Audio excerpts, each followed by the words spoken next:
السلام علیکم ورحمۃ اللہ وبرکاتہ۔ الحمدللہ رب العالمین والصلاة والسلام علی سید المرسلین، اما بعد فاعوذ باللہ من الشیطان الرجیم، بسم اللہ الرحمن الرحیم۔ برادران عزیز و معزز خواتین، آج کی اس نشست میں سورۃ التوبہ کی آیت نمبر 99 کا ترجمہ و تفسیر پیش کرنے کی سعادت حاصل کی جائے گی۔ وَمِنَ الْأَعْرَابِ مَن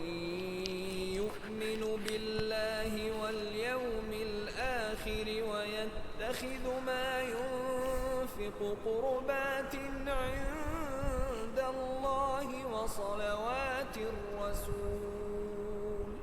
أَلَا لهم سيدخلهم الله في رحمته إن الله غفور رحيم۔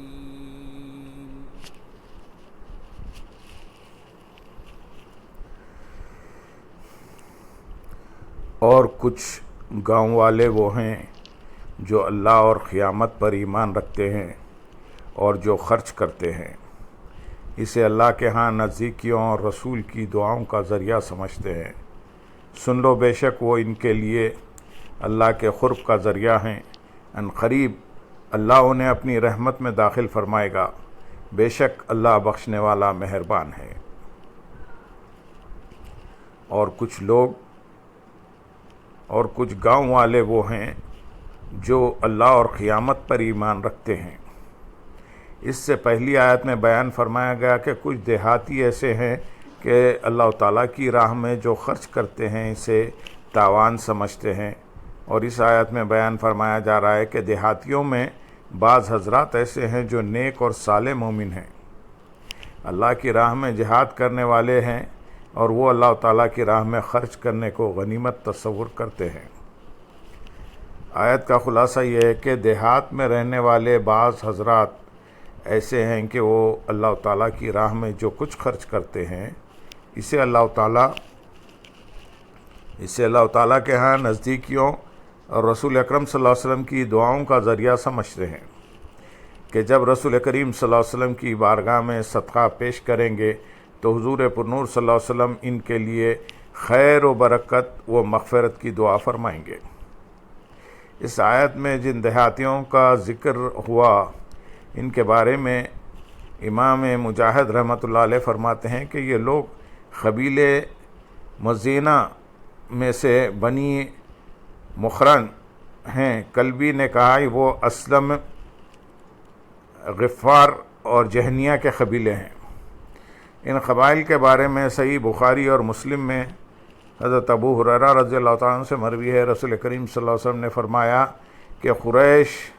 انصار، جہینہ، مزینہ، اسلم، غفار اور اشجع کے لوگ ہمارے دوست ہیں، ان کا مولا اللہ اور رسول کے سوا اور کوئی نہیں۔ اس سے دو مسئلے معلوم ہوئے۔ ایک، اللہ تعالیٰ اور قیامت کو ماننے والا وہی ہے جو حضور پرنور صلی اللہ علیہ وسلم پر ایمان لائے، کیونکہ دوسرے گنوار بھی اللہ تعالیٰ اور قیامت کو مانتے تھے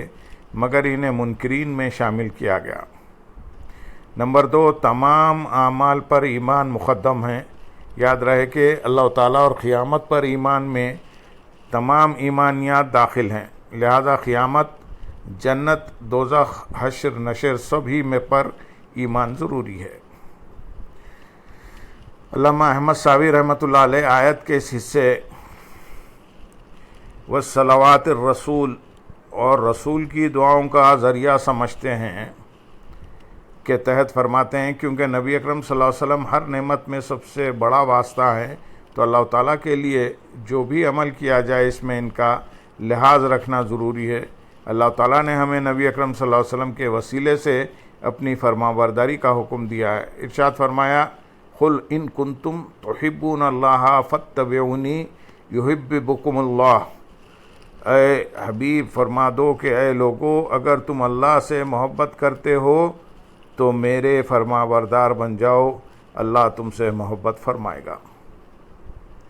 تو یہ تو جو یہ گمان رکھے کہ وہ اپنے اور اللہ تعالیٰ کے درمیان نبی اکرم صلی اللہ علیہ وسلم کو واسطہ اور وسیلہ بنائے بغیر اللہ تعالیٰ کی رضا حاصل کر لے گا تو یہ اس کی خام خیالی اور بیکار کوشش ہے۔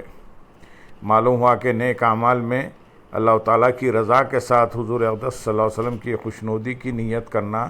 شرک نہیں بلکہ قبولیت کی دلیل ہے۔ یہ بھی معلوم ہوا کہ حضور اقدس صلی اللہ علیہ وسلم کی دعائیں مبارک ساری کائنات سے منفرد اور جداگانہ چیز ہے، کیونکہ یہاں آیت میں قرب الہی کے ساتھ حضور پرنور صلی اللہ علیہ وسلم کی دعا کا حصول ایک مقصد کے طور پر بیان کیا گیا ہے۔ صحابہ کرام رضی اللہ تعالیٰ عنہ حضور پرنور صلی اللہ علیہ وسلم کی رضا اور آپ صلی اللہ علیہ وسلم کی خوشی کے لیے بطور خاص کوشش کیا کرتے تھے، جیسے حدیث میں ہے کہ صحابہ کرام رضی اللہ تعالیٰ عنہ حضور اقدس صلی اللہ علیہ وسلم کی خدمت میں زیادہ تر نذرانے اس دن پیش کیا کرتے جب آپ صلی اللہ علیہ وسلم حضرت عائشہ رضی اللہ تعالیٰ عنہ کے گھر تشریف فرما ہوتے، کیونکہ وہ جانتے تھے کہ سرکار دو عالم صلی اللہ علیہ وسلم کو حضرت عائشہ رضی اللہ تعالیٰ عنہ سے زیادہ محبت ہے۔ اسی طرح سرکار مدینہ صلی اللہ علیہ وسلم کی خوشی ہی کے لیے خلفائے راشدین رضی اللہ تعالیٰ عنہ نے ازواج مطہرات رضی اللہ تعالیٰ عنہن کے لیے وظائف مقرر کیے ہوئے تھے۔ تاجدار رسالت صلی اللہ علیہ وسلم کا عمل مبارک یہی تھا کہ جب آپ کی بارگاہ میں کوئی صدقہ حاضر کرتا تو اس کے لیے خیر و برکت اور بخشش کی دعا فرماتے۔ اس سے معلوم ہوا کہ صدقہ وصول کرنے والے کے لیے سنت یہ ہے کہ صدقہ دینے والے کو دعائے خیر سے نوازے۔ سن لو، بے شک وہ ان کے لیے اللہ کے قرب کا ذریعہ ہے، یعنی بے شک ان کا خرچ کرنا ان کے لیے اللہ تعالیٰ کے قرب اور اس کی رضا حاصل ہونے کا ذریعہ ہے، کیونکہ انہوں نے اخلاص کے ساتھ اپنا مال خرچ کیا اور اپنے اس عمل کو رسول اللہ صلی اللہ علیہ وسلم کی طرف وسیلہ بنایا۔ ان قریب اللہ تعالیٰ انہیں اپنی رحمت یعنی جنت میں داخل فرمائے گا۔ بے شک اللہ تعالیٰ اپنے اطاعت گزار بندوں کو بخشنے والا اور ان پر مہربان ہے۔ اس آیت میں اللہ تعالیٰ کی راہ میں خرچ کرنے کی نہایت عظمت کا بیان ہے، اور وہ یوں کہ ویسے تو ہر نیک عمل اللہ تعالیٰ کے قرب کا ذریعہ ہے، لیکن اللہ کی راہ میں خرچ کرنا ایسا خاص عمل ہے کہ جس کو بطور خاص اللہ تعالیٰ نے اپنے قرب کا ذریعہ قرآن میں بیان فرمایا ہے۔ یہاں آیت کی مناسبت سے اللہ تعالیٰ کے قرب سے متعلق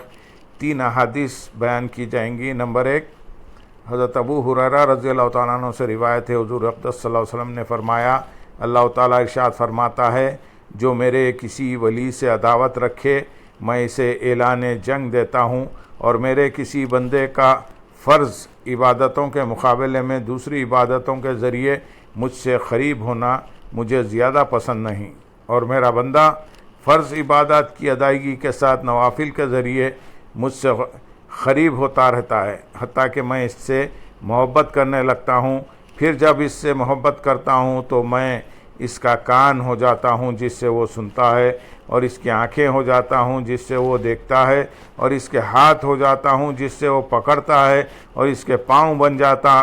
ہوں جن سے وہ چلتا ہے۔ اگر وہ مجھ سے مانگتا ہے تو اسے دیتا ہوں، اور اگر میری پناہ لیتا ہے تو اسے پناہ دیتا ہوں، اور جو مجھے کرنا ہوتا ہے اس میں کبھی میں تردد نہیں کرتا، جیسے کہ میں اس مومن کی جان نکالنے میں توقف کرتا ہوں جو موت سے گھبراتا ہے،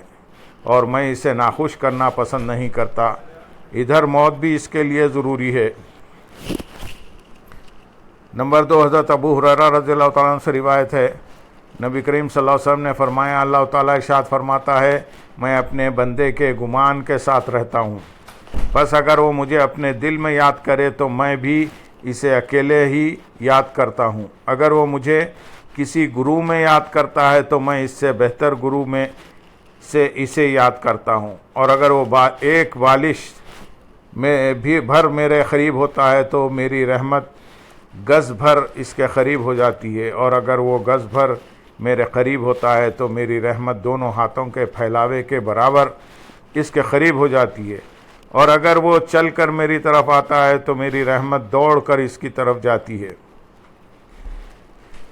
نمبر 3، حضرت ابو ذر رضی اللہ تعالیٰ عنہ سے روایت ہے، رسول اللہ صلی اللہ علیہ وسلم نے فرمایا، اللہ تعالیٰ ارشاد فرماتا ہے، جو ایک نیکی کرے اسے 10 گنا ثواب ہے اور زیادہ بھی دوں گا، اور جو ایک گناہ کرے تو ایک برائی کا بدلہ اس کے برابر ہی ہے، یا میں چاہوں تو اسے بخش دوں اور وہ مجھ سے ایک بالش قریب ہوتا ہے تو میری رحمت ایک گز اس کے نزدیک ہو جاتی ہے، اور جو مجھ سے ایک گز نزدیک ہوتا ہے تو میری رحمت دونوں ہاتھوں کے پھیلاوے برابر اس کے قریب ہو جاتی ہے، جو میری طرف چلتا ہوا آتا ہے تو میری رحمت اس کی طرف دوڑتی ہوئی آتی ہے، اور جو کسی کو میرا شریک نہ ٹھہرائے پھر زمین پر بھر گناہ لے کر مجھ سے ملے تو میں اتنی ہی بخشش کے ساتھ اس سے ملوں گا۔ اللہم صلی علی سیدنا محمد وعلی آل سیدنا محمد وبارک وسلم، وآخر دعوانا ان الحمدللہ رب العالمین۔